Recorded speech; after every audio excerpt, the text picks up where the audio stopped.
Breaking Bad is a good show. Doi?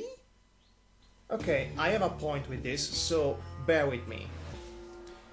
If I told you that, like I just did, that Breaking Bad was a breaking through show, I mean, I'm not saying anything new at all.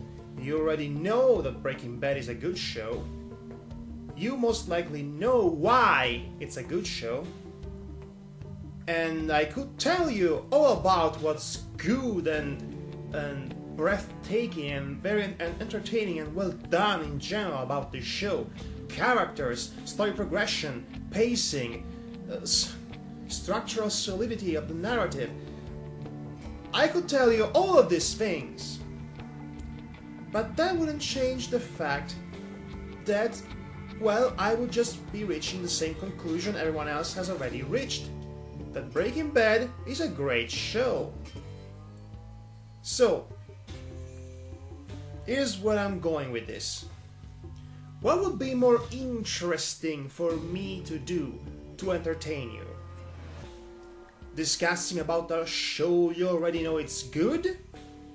Or discussing about a show that it's so infamous that most people tried actively to avoid it?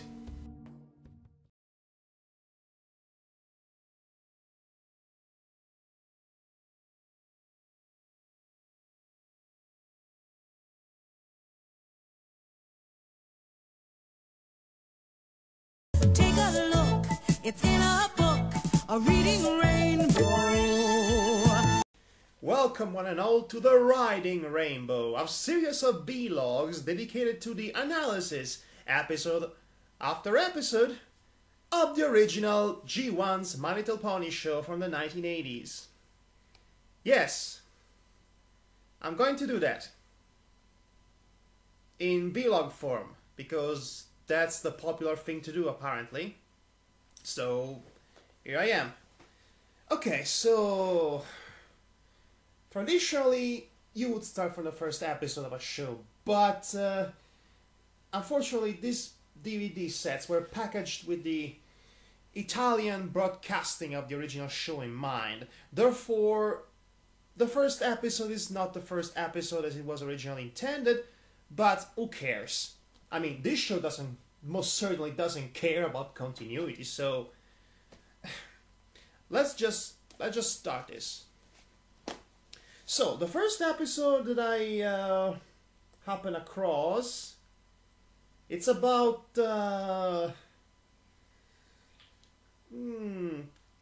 criminal flowers.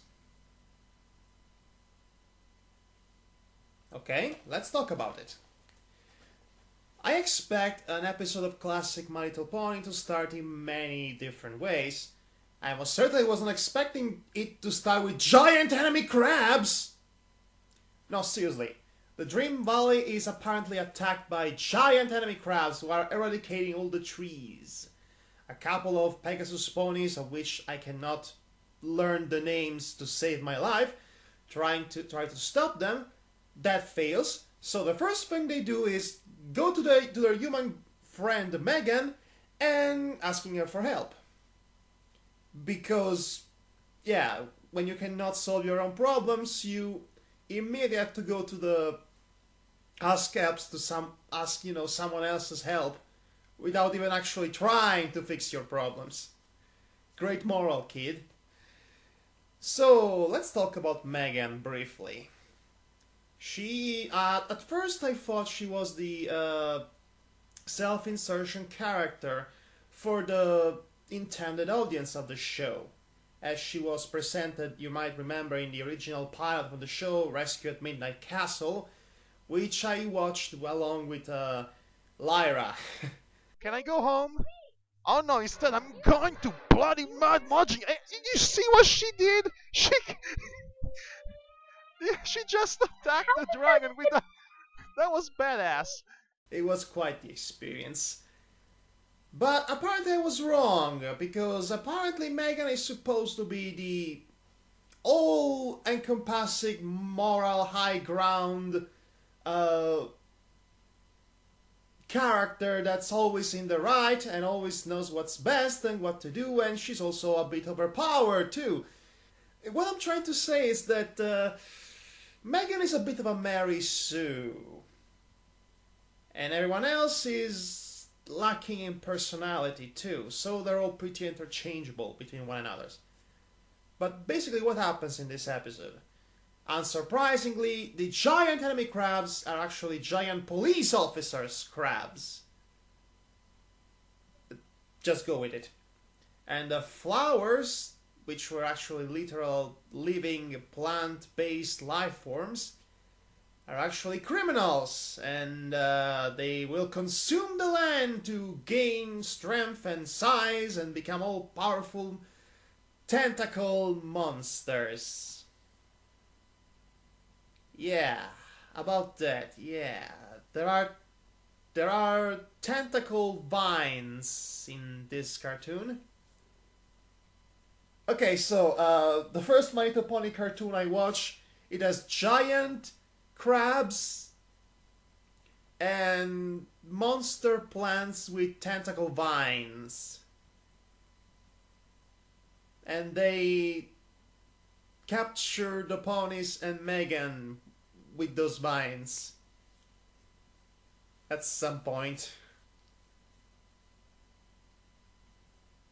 Okay, so these evil criminal plant life forms end up ruining the garden of this one gardening pony who hosted them, and I'm going to call her Earth Pony Fluttershy, because she's basically Fluttershy without the wings. And without a personality too, but that's besides the point. Also, she has these alien green eyes, and when I say green, I mean the green is where the white is supposed to be. So it's pretty unsettling.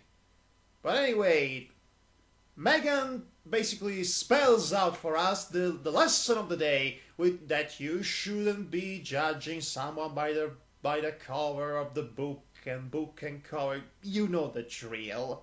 Because the crabs were the good guys and the plants were the bad guys. And the lesson of the day is spelled to us in song form. Joy. Really. But wait, there's more. There are two songs, by the way, in this cartoon, none of which are, well, not worthy. So there is this fight scene with the crabs at the beginning of the episode in which they try to capture the plant. The plants, at the time, the ponies did not know they were criminals. So there is this battle, and somehow the little ponies and the little girl managed to defeat the giant enemy crabs, which was something that happened. They captured them and they locked them inside a prison made of stones. They had one, apparently. Oh, and by the way, when the crabs were defeated, that's the moment they revealed they were police officers. Why couldn't they just tell them to begin with, so none of this trouble would have happened? So, but they didn't, because the writers are lazy, but unsurprisingly, so yeah, so every single one of these characters is being a complete moron. Oh, well, there is something, well, I find interesting. There is a pony wearing a hoodie in this short. Yeah, that's something that happens. I mean, it was cute. Adorable, even. Okay, so all of this is building up to the third act of this cartoon, in which there is the epic battle between ponies and crabs versus the nigh invincible plant monsters creatures. And at the very end, the proud and brave police officer crabs managed to win the day by threatening to kill the leader of the monster plants, thus forcing his associates to surrender. Huh. Well, at least the good guys won. Because they are the good guys. Right? Eh? Well, in conclusion, lazy writing, lazy animation, and unimpressive characters, really, and hideous, idiotic misunderstandings that could have been easily avoided with a little bit of intelligence from both parts. In other words, it's really not all that different from any other 1980s cartoon ever made. Watching My Little Pony is not any different than watching the Smurfs. Well, aside from the fact that each and every Smurf had its own personality, one-note personality, but it's still better than nothing. Okay, so this was one episode, 60-something more to go.